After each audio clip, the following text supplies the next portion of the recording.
ಹಾಂ ನಾಳೆ ನಾಳೆ ಎಷ್ಟೊತ್ತಿಗಿದೆ ಅಲ್ಲಿ ಎಷ್ಟೊತ್ತಿಗೆ ಏನು ವಿಷಯ ಪಾರಾಯಣ ಹಾಂ ಕೃಷ್ಣ ಎಷ್ಟು 12 ತನಕ ಇರುತ್ತೆ. ಸೊ ನಾಡಿದ್ದು ಪಾಲನೆ ಇಲ್ಲ, ಎಲ್ರಿಗೂ ನಾಡಿದ್ದೇ ಪಾಲನೆ ಬೆಳಿಗ್ಗೆನೆ ಯಾರು ಯಾವ ಮಠಭೇದ ಇಲ್ಲ ನೋಡಿ, ಎಲ್ಲ ಮಠಗಳಿಗೂ ಒಂದೇ. ಆದ್ದರಿಂದ ನಾಡಿದ್ದು ಇರೋದಿಲ್ಲ, ಸೋಮವಾರ ನಾಳೆ ಪಾಠ ಇರೋದು. ನಾರಾಯಣಂ ಗುಣೈಸ್ತರ್ವೈರುದೀರ್ಣಂ ದೋಷವರ್ಜಿತಂ ಜ್ಞೇಯಂ ಗಮ್ಯಂ ಗುರುಂಶ್ಚಾಪಿ ನತ್ವಾ ಸೂತ್ರಾರ್ಥ ಉಚ್ಯತೆ. ಓಂ ಓಂ ಅಥಾತೋ ಬ್ರಹ್ಮ ಜಿಜ್ಞಾಸಾ ಓಂ ಚೇತನಾ ಚೇತನ ಜಗನ್ನಿಯಂತ್ರೇ ಅಶೇಷ ಸಂವಿದೆ ಅಜ ಸರ್ವಶಕ್ರಾದಿವಂದಿತ. ನೆಕ್ಸ್ಟ್ ಎಲ್ಲ ಅಲ್ಲಿ ಹೋಗ್ತೀರಿ ಅಲ್ಲಿಗೆ ಹೋಗ್ತೀರಿ. ನಚೇಂದ್ರಿಯಾಣಾಂ ಜೀವ ಅಕರಣತ್ವೇ ದೃಷ್ಟಾದ್ಯುಕ್ತಿ, ಅದೇ ತಾನೆ. ಹಾಂ, ಅಣು ಆ ವಿಷಯ ಆಗಿತ್ತು ನಿನ್ನೆ, ಹೌದಲ್ಲ. ಮುಖ್ಯ ಪ್ರಾಣ ಏನಾಗಿರೋದು ಅಣು, ಹೌದು. ಅದ್ರ ಪ್ರಕಾಶದ ಪೂರ್ತಿ ವ್ಯಾಪ್ತಿ ಇರೋದ್ರಿಂದ ಪರಮಾತ್ಮ ಎಲ್ಲ ಕಡೆ ಇದ್ದುಬಿಟ್ಟಿದ್ದಾರೆ. ವೈದ್ಯರು ಎಲ್ಲ ಕಡೆ ಇಲ್ಲ, ಎಲ್ಲ ಕಡೆ ಏನಾಗಿದ್ದಾರೋ ಅವ್ರ ವ್ಯಾಪ್ತಿ ಇದೆ, ಗೊತ್ತಾಯ್ತಾ. ಯೋಗ ಶಕ್ತಿಯಿಂದ ಇರೋಷ್ಟಾಗಿದ್ದೇ ಇರ್ತಾರೆ, ಉಳಿದವರಿಗಿಂತ ಭಾರಿ ವ್ಯತ್ಯಾಸ ಇದೆ. ಆದರೆ ಆ ರೀತಿ ವ್ಯಾಪ್ತಿ ಅಲ್ಲ, ಲಕ್ಷ್ಮೀನಾರಾಯಣರ ವ್ಯಾಪ್ತಿ ವಿಚಾರ ಬೇರೆ, ಗೊತ್ತಾಯ್ತಾ. ಆದರೆ ಇದ್ರ ವ್ಯಾಪ್ತಿ ಹಾಗಲ್ಲ, ಗೊತ್ತಾಯ್ತಾ. ಆದ್ದರಿಂದ ಅಣು ಹೌದು, ಪ್ರಾಣದೇವರು ಜೊತೆಗೆ ಏನಾಗಿದ್ದಾರೆ, ವ್ಯಾಪ್ತರು ಆಗಿದ್ದಾರೆ. ಅವರು ಸರ್ವತ್ರ ಇದ್ದು ವ್ಯಾಪ್ತರು, ಅಣುವಾಗಿದ್ದು ವ್ಯಾಪ್ತರು. ಇದು ಪ್ರಕಾಶದ್ವಾರ, ಅದು ಬೇರೆ. ಆದ್ದರಿಂದ ಇಂದ್ರಿಯಗಳು ಕೂಡ ಹಾಗೆ, ಇಂದ್ರಿಯ ಕಣ್ಣು ಇಲ್ಲಿದ್ರು ಇಷ್ಟೆಲ್ಲ ಕವರ್ ಮಾಡೋದು, ಕಿವಿ ಅಲ್ಲೆಲ್ಲ ಕವರ್ ಮಾಡೋದು, ಆ ಥರ ಇರೋದ್ರಿಂದ ಇಂದ್ರಿಯಗಳನ್ನು ವ್ಯಾಪ್ತ ಅಂತ ಕರಿಬಾರದು, ಅಣು ಅಂತಲೇ ಕರಿಬೇಕು. ಆದರೆ ವ್ಯಾಪ್ತಿ ಇಲ್ಲ ಅಂತ ಕರಿಬಾರದು, ಪ್ರಕಾಶದ್ವಾರ ಅಂತ ಹೇಳಬೇಕು. ಇದೇ ಅವನಿಗೆ ಸಮಸ್ಯೆ ಪರಿಹಾರ ಆಯಿತಾಗ. ಪ್ರಾಣಸ್ಯ ನಚೇಂದ್ರಿಯಾಣಾಂ ಜೀವ ಅಕರಣತ್ವೇ ದೃಷ್ಟಾಯುಕ್ತಿ. ಇಂದ್ರಿಯಾಣಾಂ ಜೀವ ಅಕರಣತ್ವೇ, ಜೀವರಿಗೆ ಇಂದ್ರಿಯಗಳು ಯಾಕೆ ಬೇಕು ಅಂತ ಕೇಳಿದರೆ, ಕ್ವಚಿತ್ ಅಸದ್ವಶಸ್ಯಾಪಿ ದೃಷ್ಟತ್ವ. ಇದು ಅದೇ ಪ್ರಕಾರ ಬಂದಿರೋದು. ಈಗ ಇಂದ್ರಿಯಗಳು ವಶದಲ್ಲಿಲ್ಲ ಹೋದರೆ ಹೀಗಾಗತ್ತೆ, ವಶ ಇಲ್ಲದಿದ್ದರೆ ಸರಿ ಹೋಗುತ್ತೆ. ಯಚ್ಚಕ್ಷುಷಿ ತಿಷ್ಠನ್ ಇತ್ಯಾದಿ ದೃಷ್ಟ ಅದು ತುಷ್ಟ ಏನಾದ ಅತ್ಯುಕ್ತೇ ಈಶಾಧೀನತ್ವ ಅನಂಗೀಕಾರೆ. ನಮ್ಮ ಇಂದ್ರಿಯಗಳು ದೇವರ ಅಧೀನ ಅಂತ ತಿಳ್ಕೊಂಡಾಗ ನಾಡ್ಕೊಳ್ಳೋ ರೀತಿ ಬೇರೆ ಆಗುತ್ತೆ. ಇದು ನಮ್ಮ ಕಾರಲ್ಲ, ಆಫೀಸ್ ಕಾರ್ ಅಂತ ತಕ್ಷಣ ಏನು ಮಾಡ್ತಾನೆ ಗೊತ್ತಾನೆ, ಅವರೆಲ್ಲ ಕೇಳ್ತಾರೆ, ಪೆಟ್ರೋಲಿಂದ ಎಲ್ಲ ಅಕೌಂಟ್ ಕೊಡಬೇಕಾಗತ್ತೆ ಅವ್ರು. ಅದಕ್ಕೆ ನಮ್ಮ ಇಂದ್ರಿಯ ಅಂತ ತಿಳ್ಕೊಂಡ್ರೆ ತಾನೇ ಬರೋದು, ನಮ್ಮದಲ್ಲ. ದೇವರನ್ನು ತಿಳ್ಕೊಂಡ ತಕ್ಷಣ ಅರ್ಧ ಕಂಟ್ರೋಲ್ ಬಂದೋಯ್ತಾಗಲೇ. ಯಾರಕ್ಕೆ ಇಲ್ಲ ಹಾಗೆಲ್ಲ ಬರ್ಲಿಕ್ಕಾಗೋದಿಲ್ಲ, ಗೊತ್ತಾಯ್ತಾ. ಇದು ಆಫೀಸ್ ನಮ್ಮದಲ್ಲ ಅಂತ ಹೇಳ್ಬಿಡ್ತಾರೆ, ಸ್ವಂತ ಆದಾಗ ಕೊಡಬೇಕಾಗತ್ತೆ, ಅರ್ಥ ಆಯ್ತಾ. ಆ ದೃಷ್ಟಿಯಲ್ಲಿ ಅದನ್ನ ತಿಳ್ಕೊಂಡಿಲ್ಲ, ಆದ್ದರಿಂದ ನಮ್ಮದೇನು ತಿಳ್ಕೊಂಡದಕ್ಕೆ ಏನು ಮಾಡ್ತಿದ್ದೀವಿ ನಾವೀಗ, ಇಷ್ಟು ಬಂದಾಗ ಉಪಯೋಗಿಸ್ತಾ ಇದ್ದೆ, ಇಷ್ಟು ಬಂದಾಗ ಉಪಯೋಗಿಸೋಕೆ ಬರೋದಿಲ್ಲ. ಆಗ ನಮ್ಮದಲ್ಲ, ಇದು ದೇವರು ಕೊಟ್ಟಿರೋದು. ಅದಕ್ಕೆ ಹೇಳ್ತಾರೆ, ಲೌಕಿಕ ದೃಷ್ಟೇಸ್ತು ಈಶೇನೈವ ಜೀವಾನುಸಾರಿತ್ವ ಕ್ಲುಪ್ತೋಪತ್ತೇ. ಲೌಕಿಕ ದೃಷ್ಟಿಯಲ್ಲಿ ಈಶನಾಗಿದ್ದರೆ ಮಾತ್ರ ಮಾಡಲಿಕ್ಕೆ ಸಾಧ್ಯ. ಲೌಕಿಕ ದೃಷ್ಟಿಯಲ್ಲೂ ನಮ್ಮದಲ್ಲ ಇದು. ಜೀವಾನುಸಾರಿತ್ವ ಕೃತ್ಯ ಉಪಪತ್ತೇ. ಅದಕ್ಕೆ ಜೀವ ಆ ಕಡೆ ದೇವರು, ಈ ಕಡೆ ಇಂದ್ರಿಯಗಳು, ಎಷ್ಟು ನಮ್ಮದು ಫ್ಯಾಕ್ಟ್ರಿ ಇದ್ದಾಗಿದೆ ನಮ್ಮ ದೇಹ. ಕರೆಕ್ಟ್ ಯಾರು ಮಾನಿಟರ್ ಮಾಡ್ತಾರೆ, ಯಾರೆಲ್ಲ ಸರಿಯಾಗಿ ತಿಳ್ಕೊಂಡಿದ್ರೆ ಅವಾಗೇನಿಲ್ಲ, ನಾವು ಅಭಿಮಾನದ್ದು ದುರಭಿಮಾನ ಬರೋದಿಲ್ಲ, ಕೆಲಸ ಆಗ್ತಾನೆ ಇರುತ್ತೆ, ಸಾಧನೆ ನಡೀತಾನೆ ಇರುತ್ತೆ. ನಚ ಈಶವತ್ ಸಾಮಾನ್ಯ ಮುಖ್ಯ ಪ್ರಾಣಸ್ಯಾಪಿ ಅನ್ನೋದು ಸಾಮ್ಯಾತ್ ಮುಖ್ಯ ಪ್ರಾಣಸ್ಯಾಪಿ ಅನ್ಯ ಸಾಮ್ಯಂ. ಈ ಮುಖ್ಯ ಪ್ರಾಣದೇವರು ಹೇಗಿದ್ದಾರೆ ಅಂದರೆ, ನೀವೆಲ್ಲರೂ ಹೇಳಿದರೆ ದೇವರು ಮಾಡಿಸಿದೆಲ್ಲ ಮಾಡ್ತಾರೆ ಅಂತ ಹೇಳ್ತೀರಲ್ಲ, ದೇವರಿದ್ದಾಗೆ ಇದ್ದಾರೆ, ಸಾಮ್ಯ ಒಪ್ಕೊಂಬಿಡೋಣ ಅಂತ ಹೇಳಿದರೆ ಒಪ್ಕೊಳ್ಳೋಕೆ ಬರೋದಿಲ್ಲ. ಯಸ್ಮಿನಿದಂ ಸರ್ವಂ ಅಧ್ಯಾಧ್ರೋತ್ ಪ್ರಾಣಸ್ಯ ಏತದ್ವಶೇ ಸರ್ವಂ ಪೃಥಿವೇ ಯತ್ ಪ್ರತಿಷ್ಠಿತಂ ಇತ್ಯಾದಿ ಶ್ರುತೇ ಈಶಸ್ಯ ಈಶ ಸಾಮ್ಯಸ್ಯಾಪಿ ಭಾವ. ದೇವರೊಂದಿಗೆ ಸಾಮ್ಯ ಇದೆ, ಯಾತಕ್ಕೆ ಪ್ರತಿಬಿಂಬ ಆಗಿರೋದ್ರಿಂದ, ಸಾಕ್ಷಾತ್ ಪ್ರತಿಬಿಂಬ ಆಗಿದ್ದರಿಂದ ಸಾಮ್ಯ ಕಾಣಿಸುತ್ತೆ ನಮಗೆ. ಎಷ್ಟೊತ್ತು ಜಿರಾಕ್ಸ್ ಫಸ್ಟ್ ಕ್ಲಾಸಾಗಿ ಕಾಣಿಸುತ್ತೆ, ಹಳೆ ಪೇಪರ್ ಮಾಡಿಸಿರುತ್ತಾರೋ ಇದೇ ಚೆನ್ನಾಗಿದೆ ಅನಿಸ್ಬಿಡುತ್ತೆ, ಬಟ್ ಬೇಸಿಸ್ ಅದೇ, ಗೊತ್ತಾಯ್ತಾ.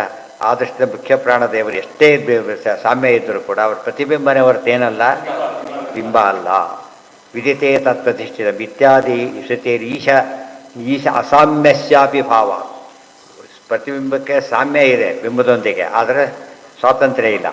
ಆದ್ದರಿಂದ ಸಿಮಿಲಾರಿಟಿ ಡಿಸಿಮಿಲಾರಿಟಿ ಎರಡೂ ಇರೋದ್ರಿಂದ ಅವ್ರು ಏನಂತ ಕರೀಲಿಕ್ಕೆ ಬರೋದಿಲ್ಲ, ಈಕ್ವಲ್ ಟು ಗಾಡ್ ಅಂತ ಕರೀಲಿಕ್ಕೆ ಬರೋದಿಲ್ಲ. ಪ್ರಾಣಸ್ಯ ಏತದ್ವಶೇ ಸರ್ವಂ ಪ್ರಾಣ ಪರವಶೇ ಸ್ಥಿತ. ಎಲ್ಲರೂ ಪ್ರಾಣದೇವರ ಕೈಯಲ್ಲಿದೆ, ಆದರೆ ಅವರು ಪರವಶರಾಗಿದ್ದಾರೆ. ಕನ್ನಡದ ಪರವಶ ತಿಳ್ಕೊಬಾರದು, ಮತ್ತೆ ಪರವಶರಾಗಿದ್ದಾರೆ ಆ ಥರ ಅಲ್ಲ, ಪರಮಾತ್ಮನಿಗೆ ವಶವಾಗಿದ್ದಾರೆ. ಹರಿರೇವ ಪರಹ, ಮುಖ್ಯ ಪ್ರಾಣವಶೇ ಸರ್ವಂ. ಆಮೇಲೆ ಈಶ ಪರಮಾತ್ಮನ ಇದ್ದಾರೆ, ಅವರಿದ್ದಾರೆ. ಆದ್ದರಿಂದ ಅವರು ಎಷ್ಟೇ ಮಾಡಿದರೂ ಕೂಡ ಅಧೀನದಲ್ಲಿ ಇದ್ದಾರೆ, ಅದನ್ನು ಬರೀ ಬಿಡಾಗಿಲ್ಲ. ಪರವಶೇ ಸ್ಥಿತ. ಪರವಶ ಶಬ್ದಕ್ಕೆ ನಮಗೆಲ್ಲ ಪರವಶರು ಅಂದರೆ ಯಾರದೋ ಅಧೀನ ಅಂತ ಅರ್ಥ. ಉಳಿದು ಟೋಟಲಿ ಈ ಶಬ್ದಕ್ಕೂ ಅಲ್ಟಿಮೇಟ್ಲಿ ದೇವರ ಅಧೀನನೇ, ನಾವೆಲ್ಲರೂ ಪರವಶರೇ. ಆದರೆ ನಮ್ಮ ಪರವಶತ್ವ ಯಾರ್ಯಾರು ಹೇಳ್ಬಿಡ್ತೀವಿ ನಾವು. ಮುಖ್ಯವಾಗಿ ಯಾರಿಗೆ ಪರವಶರು ನಾವು? ದೇವರಿಗೆ. ಬಟ್ ಥ್ರೂ ಒಂದು ಪ್ರಾಪರ್ ಚಾನಲ್ ಇದೆ, ಮೇಲೆ ಮೇಲೆ ಮೇಲೆ ಮೇಲೆ ಹೋಗ್ತಾ ಇರಬೇಕು. ಇತಿ ವಾಯುದೇವ್ರದ್ದು ಏನು ವಿಶೇಷ? ನಾವು ಪರವಶರು, ಅವರು ಪರವಶರೇ. ಏನು ವಿಶೇಷ ಅಂದರೆ ಡೈರೆಕ್ಟ್ ಕಂಟ್ರೋಲ್ ಇದ್ದಾರೆ, ನಮ್ಮನ್ನು ಕಂಟ್ರೋಲ್ ಮಾಡ್ತಾರೆ. ನಮ್ಮದು ಹಾಗಿಲ್ಲ, ಡೈರೆಕ್ಟ್ ಅಲ್ಲ, ಎಲ್ಲೋ ಎಂತಿದ್ರಲ್ಲಿ ನಾವಿದ್ದೇವೆ. ಪರವಶೇ ಸ್ಥಿತ ಇತಿ ಶ್ರುತೇ ಮಧ್ಯಸ್ಥತ್ವೋಪತ್ತೇ. ಅದು ಏನಾಗಿದೆ? ಮಧ್ಯಸ್ಥವರು, ಅದು ಮಧ್ಯಮತ್ವಾಗಿದ್ದಾರೆ. ಪ್ರಾಣದೇವರು ಮಧ್ಯಮ ಅಂತ ಕರೀತಾರೆ. ಯಾತಕ್ಕೆ? ನಮ್ಮಂತೇನೂ ಅಲ್ಲ, ದೇವರಂತೇನೂ ಅಲ್ಲ. ಎಲ್ಲಿದ್ದಾರೆ ಅವರು? ಮಧ್ಯಮ ಸ್ಥಿತಿಯಲ್ಲಿದ್ದಾರೆ. ಅದು ಪ್ರಾಣದೇವರ ಹೆಸರೇ ಮಧ್ಯಮ ಅಂತೇಳಿ. ಪ್ರಾಣದೇವರ ಹೆಸರು ಏನಂತ ಇದೆ? ಇಲ್ಲೂ ಹಾಗೇನೆ, ಧರ್ಮರಾಜ, ಭೀಮಸೇನ, ಅರ್ಜುನ, ಕುಂತಿ ಮಕ್ಕಳಲ್ಲಿ ಮಧ್ಯಮ, ಅಲ್ಲೂ ಕೂಡ ಮಧ್ಯಮನೇ. ಮತ್ತೆ ಅರ್ಥ ಆಯ್ತಾ? ಈ ದೃಷ್ಟಿಯಿಂದ ತಗೊಂಡಾಗ ಪ್ರಾಣದೇವರ ವಿಶೇಷತೆ ಇದೆ. ಎಲ್ಲರೂ ಒಂದೇ ಆಫೀಸಲ್ಲಿ ಕೆಲಸ ಮಾಡ್ತಿದ್ರು ಕೂಡ ಆಲ್ ಆರ್ ನಾಟ್ ಈಕ್ವಲ್. ಗೊತ್ತಾಯ್ತಾ? ಅಲ್ಲೂ ತಾರತಮ್ಯ ಹೇಗಿರುತ್ತೆ, ತಾರತಮ್ಯ ಇದ್ದೇ ಇದೆ. ಇದೆಲ್ಲ ಸ್ಪಷ್ಟವಾಗಿ ಪ್ರಾಣದೇವರ ಮಹಿಮೆ ಹೇಳ್ತಾನೆ ದೇವ್ರ ಮಹಿಮೆಯನ್ನು ಹೇಳ್ತಾನೆ, ಜೊತೆಯಾಗಿ ಹೇಳ್ತಾ ಇದ್ದಾರೆ. ಇದನ್ನು ಬ್ರಹ್ಮಸೂತ್ರ ಓದಿದ ಮೇಲೆ ಪ್ರಾಣದೇವರು ಒಪ್ಪೋದಿಲ್ಲ ಅಂದರೆ ಅರ್ಥನೇ ಇಲ್ಲ. ಅದು ಎಷ್ಟು ಸೂತ್ರ ಇದು ಪ್ರಾಣದೇವ್ರ ಬಗ್ಗೆ ಥ್ರೋಟ್ ಹೇಳ್ತಾ ಹೋಗ್ತಾರೆ. ಹಾಗೆ ಹಾಂ, ಯಾರ ಏನಾದ್ರೆ ಅಕ್ಕ ಇದ್ದರು, ತಮ್ಮ ಇದ್ದರು, ಮಧ್ಯ ಹೇಳ್ಬೋದು. ಅದು ಸರಿಯಾಗಿ ಹೇಳ್ಬೇಕು. ಇದಕ್ಕದು ವ್ಯತ್ಯಾಸ ಇದೆ, ಸಿಮಿಲಾರಿಟಿ ಇದೆ. ಸಿಮಿಲಾರಿಟಿ ಬೇರೆ, ಸೇಮ್ನೆಸ್ ಬೇರೆ. ಆ ವ್ಯಕ್ತಿಗಳೇ ಬೇರೆ. ಇಲ್ಲಿ ದೇವತೆಗಳು 3 ಜನ ದೇವತೆಗಳೇ, ಅದರಲ್ಲಿ ಈ ರೀತಿ ಇದ್ದಾರೆ. ಶ್ರುತೇ ಧರ್ಮತ್ವೋಪತ್ತೇ ಮಧ್ಯಮತ್ವೋಪತ್ತೇ ನಚ. ಅದಕ್ಕೆ ಅಯಂವಾವ ಶಿಶುವು ಮಧ್ಯಮ ಪ್ರಾಣ ಅಂತ ಕರೆದಿದೆ. ಮಧ್ಯಮ ಪ್ರಾಣರು. ನಚ ವಿರಿಂಚ್ಯಾಪಿ ಕರ್ತೃತ್ವ ಶಕ್ತೇ ಸಯೇವ ಶರೀರಾದಿ ಸೃಷ್ಟ. ಈಗ ಬ್ರಹ್ಮದೇವರು ಶರೀರ ಸೃಷ್ಟಿ ಮಾಡ್ತಾರೆ ಅಂದಮೇಲೆ ಅವರನ್ನೇ ಸರ್ವೋತ್ತಮ ಅಂತ ಯಾಕೆ ಕರಿಬಾರ್ದು? ಈ ಪ್ರಾಂತ ಎಲ್ಲಿ ಬಂದಿದೆ ಗೊತ್ತಾ? ದ್ವಿತೀಯ ಸ್ಕಂದದೊಳಗೆ. ನಾ ಬ್ರಹ್ಮದೇವರು ಕೂತಿರ್ತಾರೆ, ಅರ್ಧರು ಬರ್ತಾರೆ, ಧ್ಯಾನ ಮಾಡ್ತಾ ಕೂತಿರ್ತಾರೆ. ಕೇಳ್ತಾರೋ ಇದೇ ಪ್ರಶ್ನೆ ಕೇಳ್ತಾರೆ, ನೀವೇ ಎಲ್ಲರೂ ಸೃಷ್ಟಿ ಮಾಡೋರು, ನೀವೇ ತಂದು ನೀವ್ಯಾರನ್ನು ಧ್ಯಾನ ಮಾಡ್ತೀರಿ ಅಂತ ಕೇಳ್ತಾರೆ. ಅವ್ರಿಗೆ ಉತ್ತರ ಗೊತ್ತಿದೆ, ಎಲ್ಲ ಅವ್ರ ಬಾಯಲ್ಲಿ ಹೇಳಿಸ್ಬೇಕಾಗ. ಆಗ ಅವ್ರು ಹೇಳ್ತಾರೆ, ಹೌದು ನಾನು ಸೃಷ್ಟಿ ಮಾಡ್ತೇನೆ, ಆದರೆ ನನ್ನನ್ನು ಸೃಷ್ಟಿ ಮಾಡಿದವನಿದ್ದಾನೆ. ಅಷ್ಟೇ ಅಲ್ಲ, ನಾನು ಮಾಡೋ ಸೃಷ್ಟಿ ಕೂಡ ಅವನ ಅಧೀನದಲ್ಲಿದೆ. 2 ವಿಷಯ ಹೇಳ್ತಾರೆ. ಇದು ಅದಕ್ಕೋಸ್ಕರ ಅಧಿಕರಣ ಬಂದಿರೋದು. ನಚೆ ವಿರಿಂಚ್ಯಾಪಿ ಕರ್ತೃತ್ವ ಶಕ್ತಿ ಸೈವ ಶರೀರಾದಿ ಸೃಷ್ಟ ಅಂತ ಕರಿಬಾರ್ದು, ಬರ್ಲಿಕ್ಕೆ ಬರೋದಿಲ್ಲ. ತಿರುವತ್ ಕ್ರಿಯಾ ಯಥೋ. ಅದಕ್ಕೆ ಏನಂತ ಕರೆದರು ಭಾಗವತನ? ಅರ್ಥೋಯಂ ಬ್ರಹ್ಮಸೂತ್ರಾಣ. ಇದು ಬ್ರಹ್ಮಸೂತ್ರ ಭಾಗವತದಲ್ಲಿ ಬಂದಿದೆ, ಅರ್ಥ ಆಯಿತು. ಇದು ಇಷ್ಟು ಹೇಳಿಬಿಟ್ರೆ ಅಷ್ಟೇ, ಇಡೀ ಅಧ್ಯಾಯ ಪೂರ್ತಿ ಅದೇ ಬರೋದು. ಬ್ರಹ್ಮದೇವರ ಸ್ಥಾನ ಎಷ್ಟು, ಅವ್ರ ದೇವ್ರ ಮಹಿಮೆ ಅವ್ರು ಹೇಳೋದೇನು, ನಾರದ್ರು ಹ್ಯಾಕೆ ಕೇಳ್ತಾರೆ, ಅವೆಲ್ಲ ಬರೋದ್ರಿಂದ ಇಡೀ ಘಟ್ಟನೆ ಅರ್ಥೋಯಂ ಬ್ರಹ್ಮಸೂತ್ರಾಣ.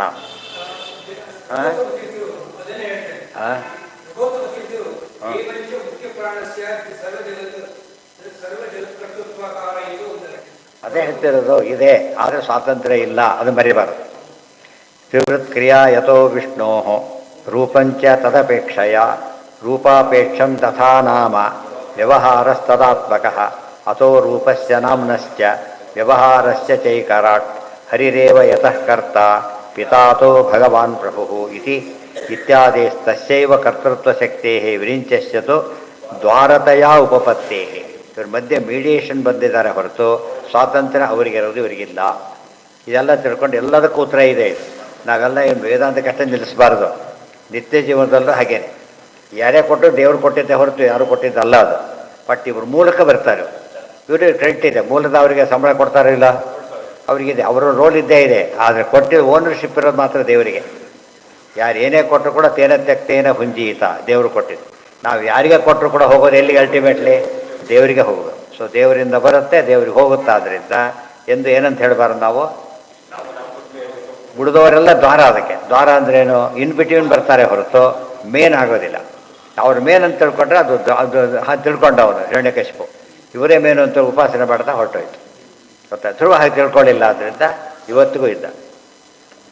ಇದು ನಾಳೆ ಭಾಗ ಯಾರ